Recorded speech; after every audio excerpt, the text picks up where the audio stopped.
Yeah, g'day guys, Steve here from Dirt Bike ADV. Just enjoying the sun, I've got to say.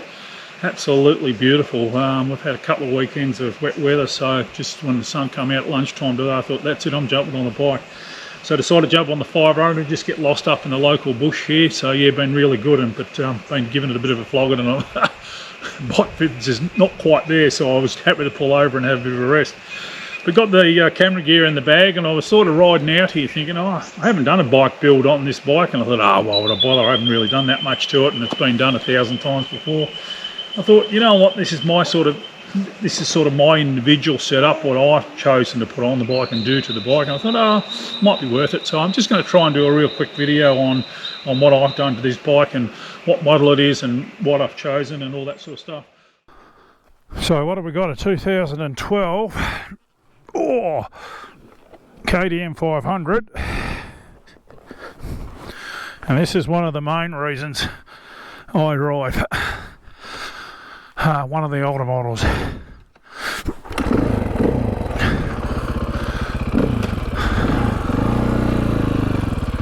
There's a bloody kickstart, is gold.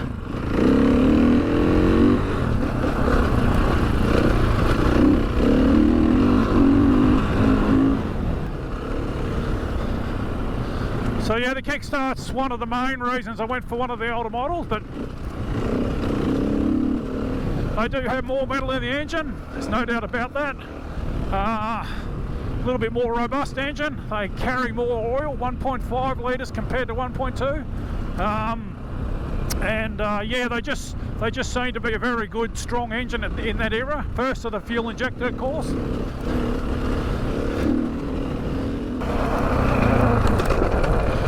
Haven't been up there before. Let's go.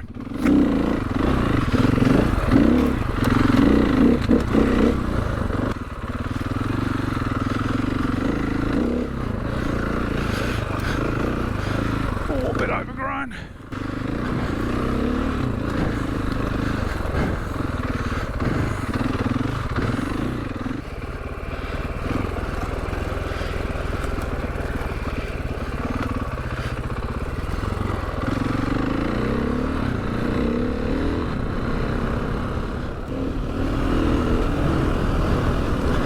The other thing, of course, with this model was the suspension. So just straight out of the box, they were pretty good.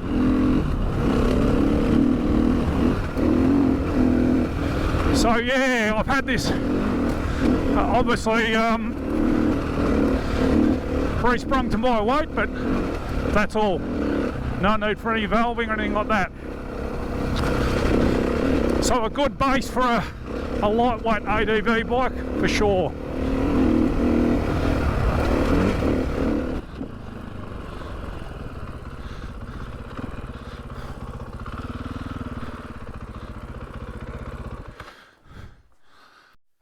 Yeah, so that's why I went with the 2012. Really think they one of the better options for starting with an enduro bike to turn into an ADV. Yeah, so when I bought the bike, I pulled the top off and did a top end, did a piston and rings, but it didn't really need it. It was in pretty good nick. I've done about 8,000 k, so sort of most blokes are getting, when they use them as event bikes, about 20,000 k's out of them between rebuilds. So that's probably what I'll do. I'll certainly check the valve clearances at 10,000. But so yeah, obviously I've modified the seat. Mario top line seats down in Seaford there, he done that for me. He's done an excellent job, and that's really comfortable while still being skinny when you're standing up. Back here where you sit most of the time, absolutely brilliant. Yeah, Mario does a good job, so much better than the Seat Concept seats. He's just all over it like a bloody fat kid in a cupcake shop, you know, so he does a really good job of his seats. One of the things I argue all the time is a headlight. First thing you should do is put a decent headlight, because you are going to get caught out in the dark at some stage. So yeah, that's just a 3D Moto $230 delivered. It's not road legal technically speaking, but it's a very good light. It's got high beam and low beam. It's quite safe, but it gives you good vision for yourself, but also for people to see you. An LED light just shows up so much quicker than a halogen light. So I'd argue that that's probably the first thing you need to do. I've put a little nice CNC tower on this, and it's working a treat, I've got to say. I didn't want a tall tower, and I wanted a tower that could be removed really easily. So this is a nice CNC, but I've cut it off the top here, and I've dropped it right down. Now the reason for that is because I still want it to ride like an enduro bike, and so when I'm sitting, I don't lose a lot of my vision. On normal bikes with taller towers, you're looking your vision's out there, you know, whereas I can be sitting down and my vision's there. As soon as I stand up, I'm looking straight down at the front of the guard, so it doesn't sort of get in your line of vision. However, it gives you some good chest protection for the wind. It's quite good. It's quite. I'm really impressed. But as I say, I've dropped it right down. But that's that's worked out really well, and not dear, and again removable. So I just undo a couple of bolts. I haven't got it hardwired. It just pops off. So if you're just using it as an enduro bike, great versatility there. That's a DMD Thork Racing mount there. So that's an anti-vibration mount.